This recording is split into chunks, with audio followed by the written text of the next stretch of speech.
এই লাড্ডুটা আমি বাড়িতে যখনই বানাই জাস্ট কাড়াকাড়ি পড়ে যায়। চলুন তাহলে দেখে নিই লাড্ডুটা আমি কিভাবে বানাই। প্রথমে একটা গামলিতে আমি 250 গ্রাম সুজি নিয়ে নিয়েছি, তাতে দিয়ে দিয়েছি 1 টেবিল চামচ চিনি আর আগে থেকে জাল করে রাখা পাউডার দুধ। এভাবে করে আমি মিক্স করে নেব। এভাবে করে মিক্স করে নিয়ে আমি 5 মিনিট রেখে দিয়েছিলাম। 5 মিনিট পরে আমি কড়াইতে তেল দিলাম। তেলের উপর ওই ব্যাটারটা অল্প অল্প করে পিঠার শেপ দিয়ে বানিয়ে নেব।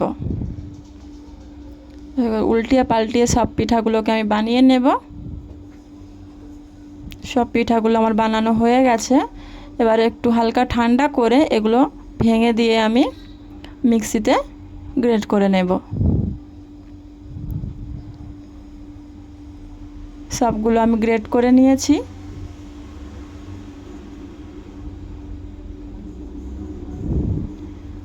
আবারও কড়াইতে আমি 2 টেবিল চামচ ঘি দিলাম। ঘিটা একটু গরম হয়ে গেলে এর উপরে দিয়ে দেব কাজু বাদাম, কিশমিশ এবং আলমন্ড বাদাম। ঘিয়ের উপরে ভালো করে নেড়েচেড়ে এগুলোকে ফ্রাই করে নিতে হবে।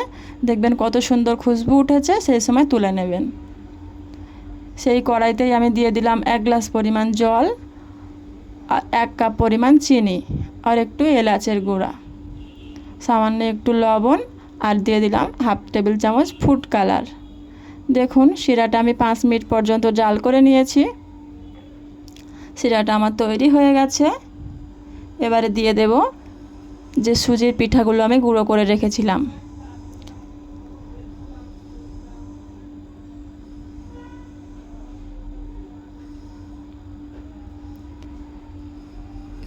এগুলোকে আমি ভালো করে নেড়েচেড়ে মিক্স করে নেব।